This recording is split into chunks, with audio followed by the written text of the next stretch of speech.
હવે જેમણે પૈસા રોક્યા હતા એ બધા જ ભાગીદારો આ મિલકતમાં આ જમીન ઉપર ભેગા થાય છે ચર્ચા કરવા।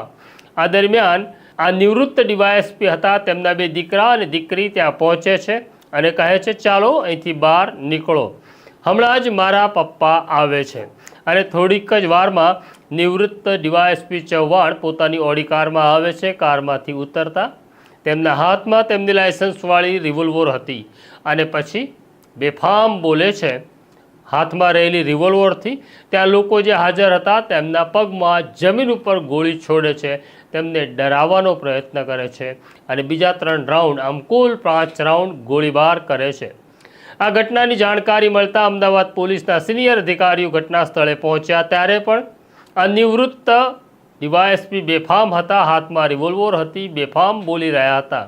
પોલીસે કહ્યું ચાલો તમારું નાટક, તમારો ખેલ પૂરો થયો, હવે તમે નિવૃત્ત છો, તેની સાથે તમને કાયદાની ખબર હોવા છતાં તમે તમારા હથિયારનો ગેરકાયદેસર ઉપયોગ કર્યો, લાયસન્સના નિયમોનો ભંગ કર્યો, ચાલો હવે તમારી સવારી કાઢીએ।